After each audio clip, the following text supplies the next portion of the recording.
청문 전국 3일차인 오늘 이진숙 사회부총리 겸 교육부 장관 후보자, 또 정성호 법무부 장관 후보자, 김영훈 고용노동부 장관 후보자가 국회의 검증대에 올랐습니다. 앞서 수차례 논문 표절 의혹이 불거졌고 이 자녀의 불법 조기 유학 의혹까지 불거져 나온 이진숙 후보자 청문회는요. 이번 청문 전국의 최대 분수령으로 꼽혀왔습니다. 예상대로 국민의힘은 시작부터 집중 공세를 이어갔고요. 반면 민주당은 후보자 소명을 지켜보자며 엄호에 나섰는데요. 어제 저희도 전해드렸던 대로 진보 진영에서조차 이 후보자의 사퇴론이 터져나온 상황이어서 정부 여당의 고민도 깊어 보입니다. 그렇습니다. 이진숙 후보자는 청문회 전에 이미 10개가 넘는 논문에서 이 제자들의 논문을 표절했다는 의혹을 받아왔고요. 또 유사한 논문을 각각 다른 학술지에 실어 실적 부풀리기용, 소위 말하는 논문 쪼개기라는 의혹도 제기가 됐었습니다. 국민의힘에서는 이 후보자가 이 제자 논문의 오타까지도 그대로 표절했다며 이 후보자를 무자격 오적으로 규정해 지명 철회를 요구했었고요. 오늘 청문회에서 역시 이 후보자에 대한 의혹을 낱낱이 검증하겠다고 예고했었습니다. 국민의힘은 청문회 시작부터 범학계 국민검증단이 내놓은 이 후보자 논문 검증 결과를 제시하며 공세를 이어갔습니다.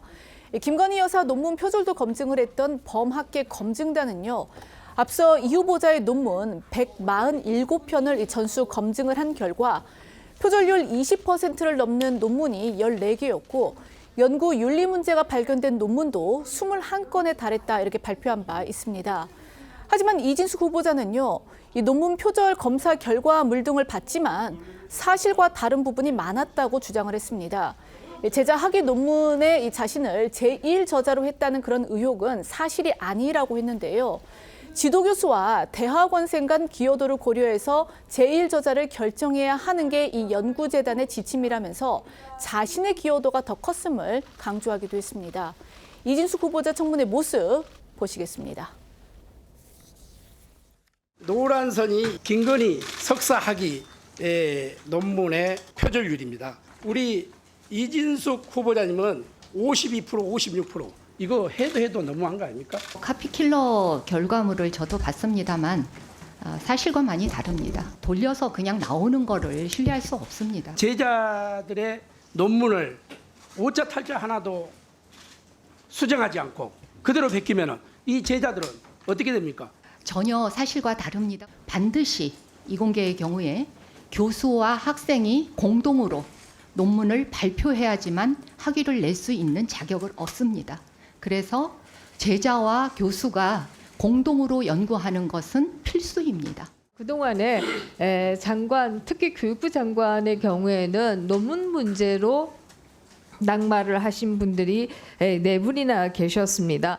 김인철, 박순애가 교육부 장관 그만두게 된 것이 논문 표절 때문이 아니라는 걸 먼저 좀 말씀드립니다. 논문 표절로 장관 후보자가 사퇴한 예는 없다는 거 저희도 다 조사 다 했습니다. 김준영 민주당 의원은요, 들으신 대로 이제 논문 표절로 교육부 장관 후보자가 사퇴한 사례가 없다 저렇게 단언을 했습니다. 하지만 역대 교육부 장관 지명자 중에서요, 이제 다른 이유가 물론 더해졌을 수는 있겠습니다만 어쨌든 제자 논문 표절이 주요한 사유가 돼서 낙마한 사례 여럿 있다는 게 야당의 주장이고요. 또 실제도 그랬습니다. 맞습니다. 박근혜 정부 당시 김명수 후보자는 지명 철회가 됐고 노무현 정부 당시 김병준 장관은 취임 13일 만에 자진 사퇴했습니다. 모두 논문 표절 의혹이 원인이었습니다. 멀리 가지 않아도 지난 윤석열 정부에서 김인철 후보자 역시 논문 표절 의혹에 자녀 관련 의혹까지 더해지면서 자진 사퇴했었죠.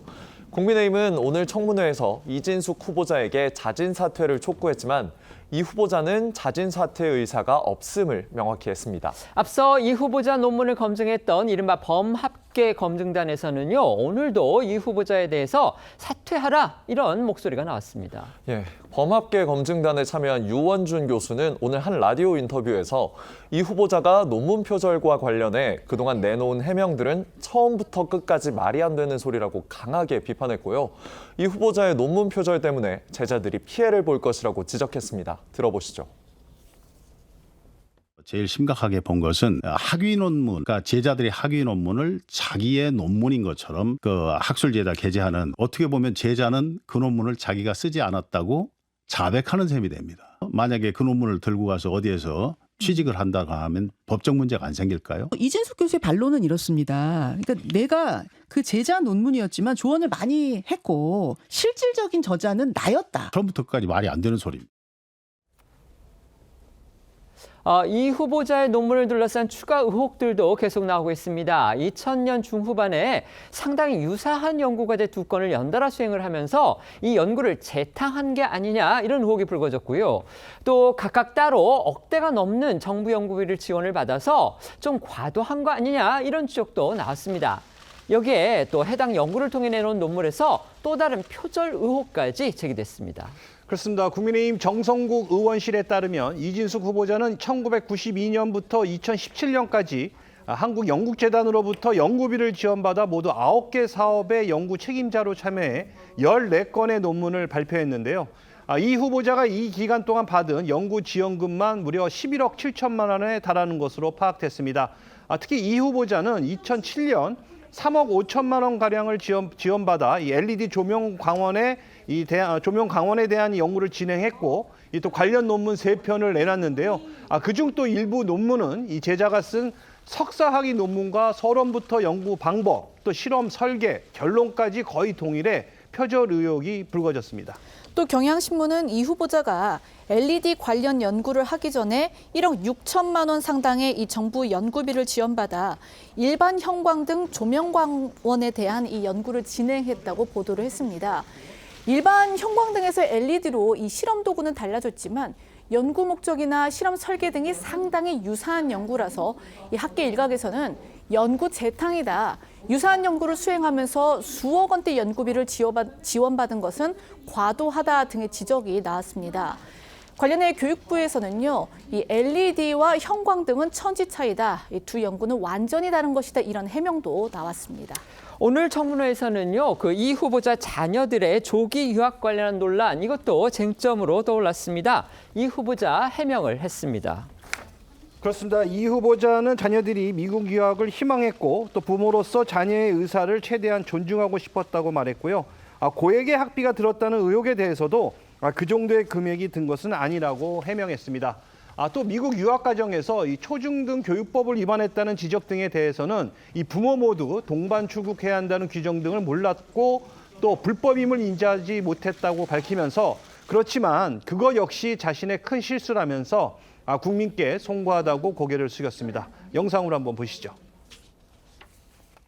공교육을 강화하는 그런 역할이라는 것에 대해서 알고 계시지 않습니까? 그런데 자녀들은 전부 조기 유학을 했습니다. 솔직하게 사과를 하고 시작하시는 게 좋을 것 같은데. 큰아이가 미국에서 공부하기를 강력하게 희망했습니다.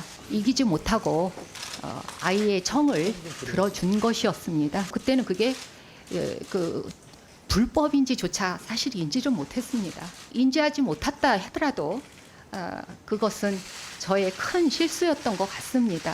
국민들 여러분들께 정말 송구한 마음 금할 수가 없습니다. 한 번도 이 공교육에 경험도 하지 못하고 우리 자식 한 점수라도 더 올려달라고 애원하고 기도하는 이런 모습을 한 번이라도 경험을 해보셨냐고. 이런 경험을 하신 분이 저는 이 공교육의 책임자가 돼야 된다. 한국의 공교육에 대해서 많은 관심을 가졌고 저 또한 그 교사 자격증을 가지고 있는 사람입니다. 그래서 말씀하신 내용은